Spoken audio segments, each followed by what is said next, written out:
What's going on, guys? Mark here, and today we are day two. You can see right there I have 108 miles on the Model 3 here, and I was having some questions when I was driving home.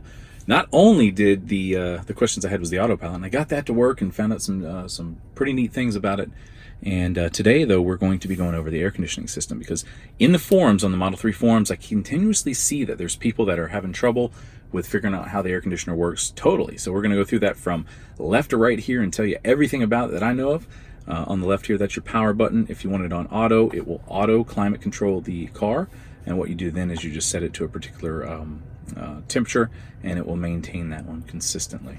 And that will fluctuate if you get into shade. It might bring the temperature or the fans down, and so on and so forth like that. So if you want to have that on, you can do it. I just like mine at a steady rate. This right here is the front portion of the air conditioner. This is going to be like essentially your where your defrost air comes from. And this one here is your straight on air, which comes from just that ridge across there. Now, this one down here, obviously, you can see that I can get to it. That is the floorboard. So that's like if your feet, very standard traditional cars like that have that, and really basic simple. So I'm going to put it back on the front there so it's in the front. And from here, we have the AC. If you turn that off, you're going to have static air coming through the car, which is just like your, just not cooled, but it's just going to continue to circulate the air through the car. Your fans, obviously, right here. You can see at this point right here, and you got like that. You can turn them up or down. We're going to turn them down to 1. This is recirculation. So what this does is doesn't let any air from the outside in. If you want that on, you keep it blue. That keeps the car air inside there.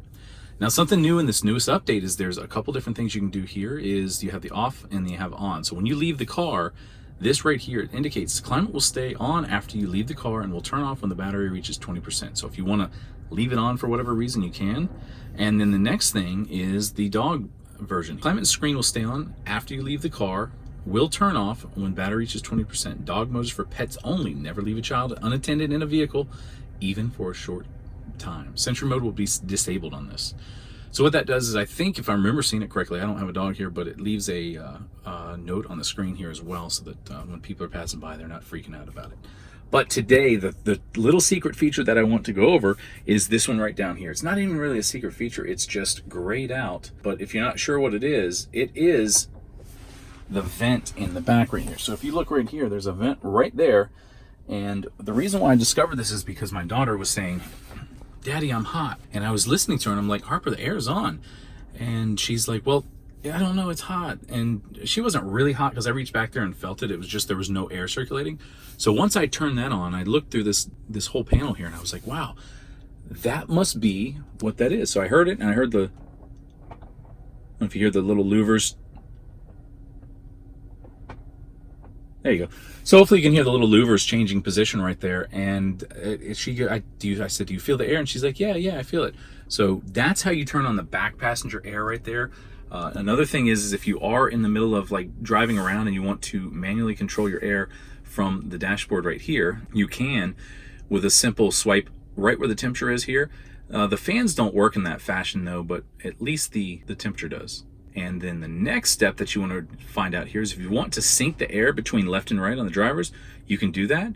Or you can have it with where it's climate control individually on maybe on that side and on this side. So you can change them literally individually on each one. And if you want to sync them up again, you click that sync button, or you can kind of put them all the way down to low if you want to. In this little menu right here, as I skipped over these because I figured you guys had it, but if you don't know it, you can control the air vents by spreading out the air and having it more like an omnidirectional, or at least a directional straight ahead. Omnidirectional would be 360, but like that, you can push it up and down and widen it out. Same thing over here. So in case you didn't know that, 2-finger scroll will raise it up or lower it, and you can hear those little louvers moving inside there again. So that's how you access the rear passenger air vents right there to turn them on. By default, by getting in the car, when I first got in it, they are off. So if you're not looking for it and you're looking for everything over here, it's in that section. My suggestion is to take this and move it literally just over here to where this is, maybe on the other side of auto or down here, because it kind of works its way down in a left hand to right hand sweep right there. And that will help out for users to find it. So just drag and drop it over here. And Tesla, that would be nice too, is if we can rearrange our dashboard similar to what we can do on our phones. you guys would be great. Other than that, man, I'm loving the car. It's great if you want to use my code in the bottom to get one of these Teslas yourself. They're very affordable. You can get one and you'll love it and enjoy it. And day one and day two was absolutely phenomenal.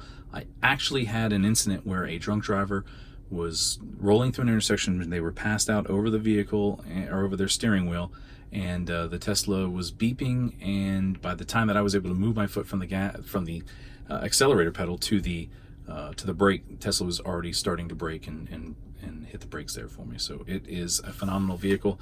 I'm enjoying it and loving it right there. We just charged it overnight on our main included charger there. It was at 60%, so 8 to 10 hours it got up 20% right here. I'm going to plug it back in after this video. So thanks for liking and subscribing, and again, check out the links in the description below. We have a couple things coming, like these cup holder mounts right here, and then also soon we're going to be getting the wraps for these, because as you can see, day one, I don't know if you can see it in there, but there is all kinds of dust in that in there. So thanks again for watching. I will see you guys again soon.